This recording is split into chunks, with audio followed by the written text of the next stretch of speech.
Hello students, हम लोग ने मांग का नियम किया। अब उसके बाद हम मांग की लोच करेंगे। ठीक है।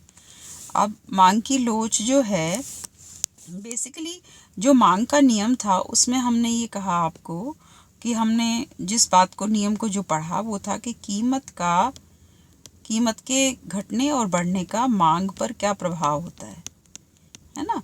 तो हमने इसको किया था कि demand of any commodity is actually a function of price of that commodity, right.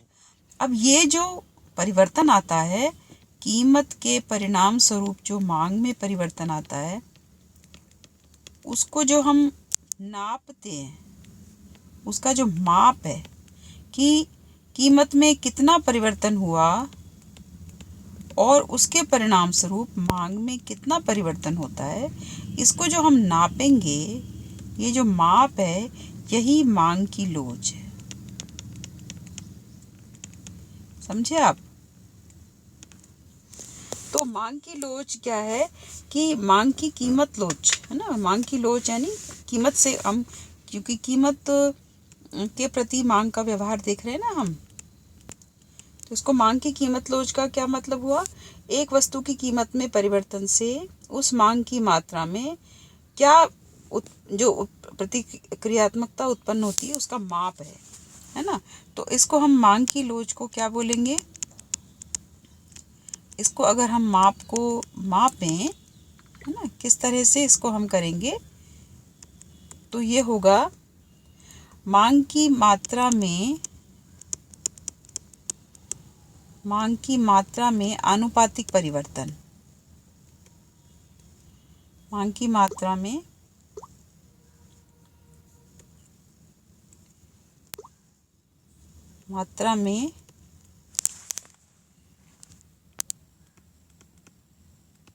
आनुपातिक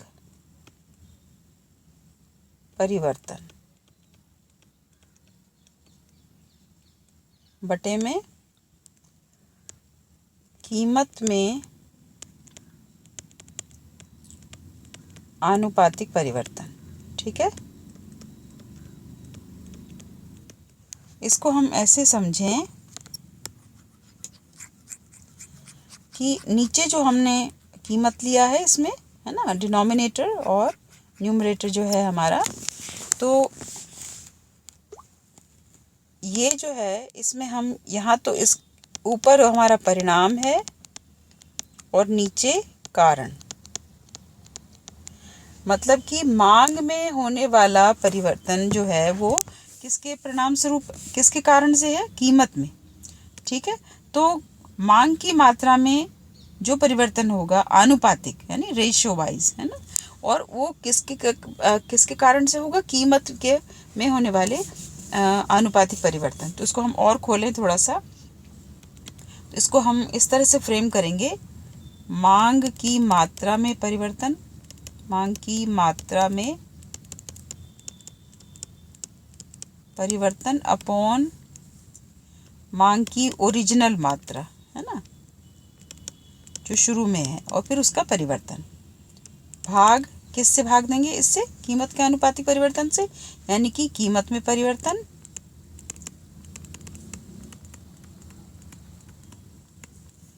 अपॉन कीमत, जो ओरिजिनल कीमत। ठीक है। यानी कि इलास्टिसिटी ऑफ डिमांड क्या हुई? Elasticity of demand is equal to change in X यानी कमोडिटी अपॉन एक्स, ठीक है, भाग change in price upon price.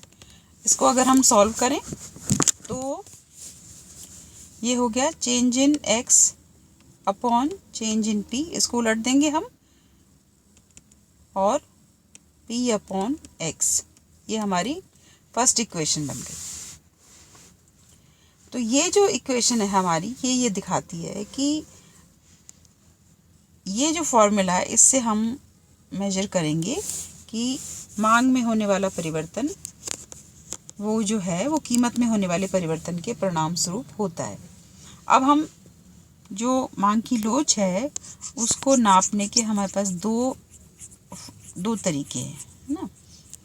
तो एक तो हम जब मांग की मात्रा कीमत में बहुत कम परिवर्तन होता है, तो बहुत स्लाइटेस्ट जब चेंज आता है तो हम उसको मांग की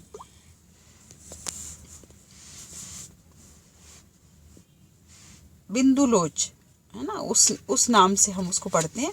और जब कीमत में ज़्यादा परिवर्तन आता है तो हम मांग की चाप लोच या मांग की आर्क लोच, इस नाम से हम उस तरह से उसको स्टडी करते हैं। अब जो इसको हम देखें डायग्राम से,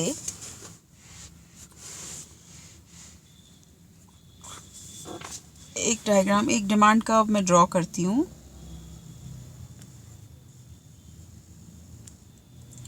ये हमारा है डिमांड कर्व, ठीक है। इधर हमने ले लिया क्वांटिटी डिमांडेड या मांग की मात्रा, और इधर हमने ले लिया कीमत, ठीक है। इसको ऐसे ले लें 1 2 3 4 5, है ना। कीमत 1 रुपया, 2 रुपया, 3 रुपया, 4 रुपया और 5 रुपया। फिर उस पर कॉरेस्पॉन्डिंग डिमांड 2 4 8 10 12, ठीक है।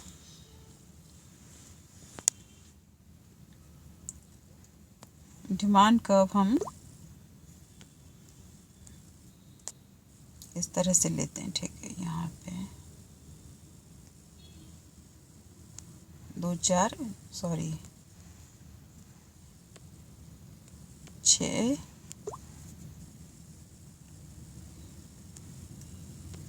6 8 10 और 12, 6 लिखना मैं भूल गई थी, सॉरी, इसलिए मैंने करेक्ट किया इसको। अब 5 अगर है कीमत तो डिमांड है 8, और 4 अगर है कीमत तो डिमांड है 10। इस प्रकार से हम बना देते हैं इसको, ठीक है।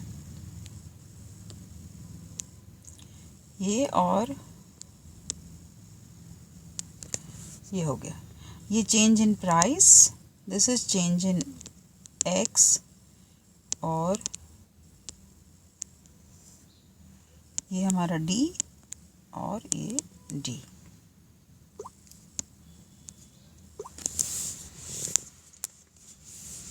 अब देखें इसमें ये क्या हमने देखा कि चेंज इन डिमांड कितनी है, चेंज इन डिमांड इज 2, है ना। 8 से 10 हुआ, राइट। और यानी ए बिंदु पर अगर हम देखें तो ए बिंदु पर कीमत क्या है आपकी 5, और demand of X is 8। B बिंदु पर 4 प्राइस है और डिमांड हो गई 10, ठीक है।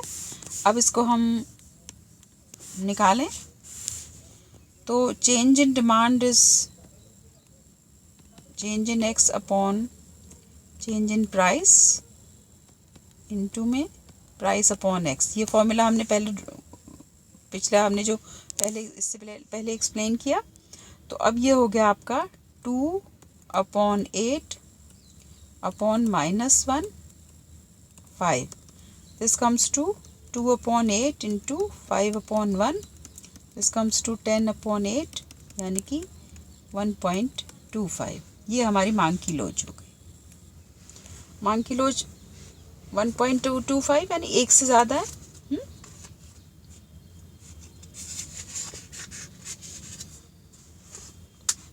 तो मांग की लोच 1 से ज़्यादा, यानी कि अगर कीमत में 1 रुपया का परिवर्तन आता है, चेंज इन प्राइस, तो मांग 1.25 बढ़ जाएगी। समझे आप इस बात को। इस प्रकार से हम इसको मांग की लोच को मोटे मोटे रूप में देखते हैं। अब इसके और सारे जो सिस्टम्स हैं, मांग की लोच के और सारे जो पहलू हैं, उन पर हम बात करेंगे। तो मांग की लोच देखिए, हम मांग की लोच को 5 प्रकार की मांग की लोच हम कहते हैं। तो मांग की लोच 5 प्रकार की, यानी कि इकाई से इट्स मोर देन 1, तो है ना, मोर देन 1, यानी कि elasticity of demand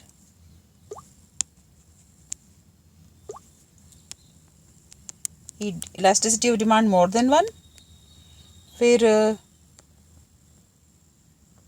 equal to 1 और less than 1, elasticity of demand less than 1,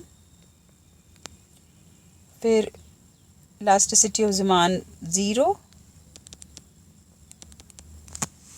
and elasticity of demand infinite.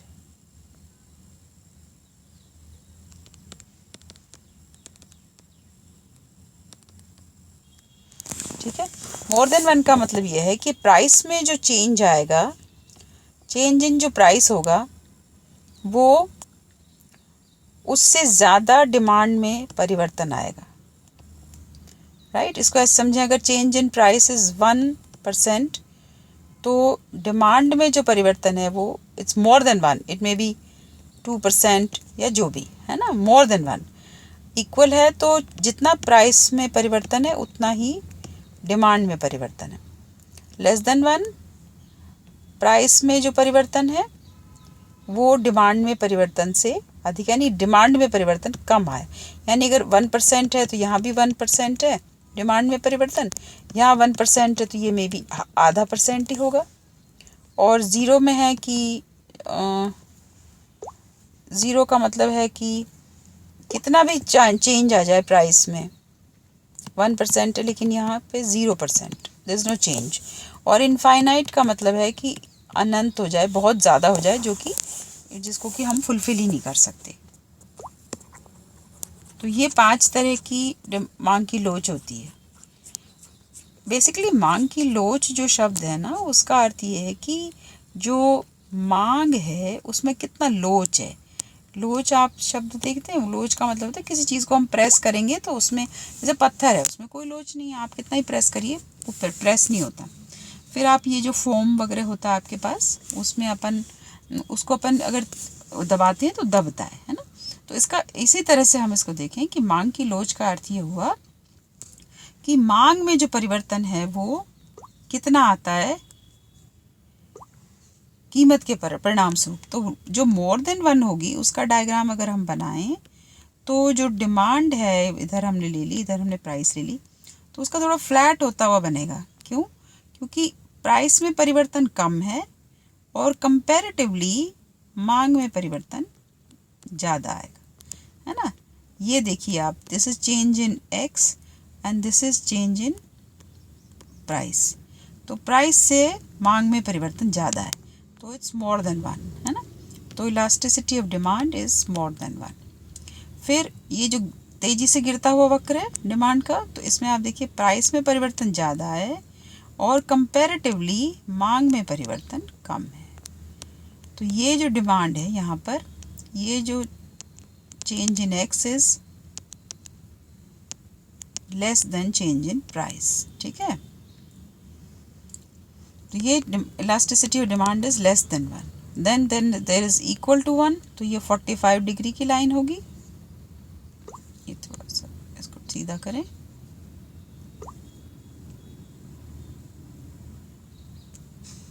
Forty 45 degree की लाइन यानी बराबर।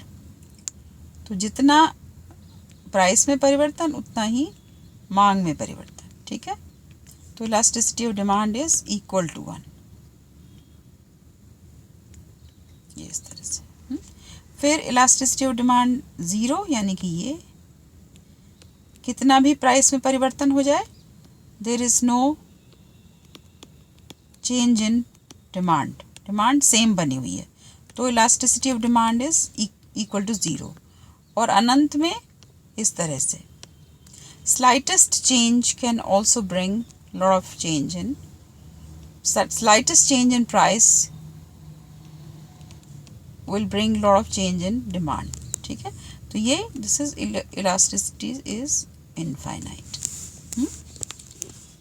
तो ये हम 5 तरह की 1, 2, 3, 4 एंड 5।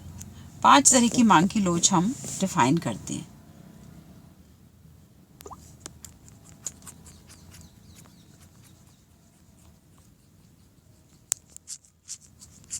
ये आप अच्छे से देख लीजिएगा जितना मैंने करवाया है, और बाकी हम मांग की लोच फिर और अगले लेक्चर में करेंगे।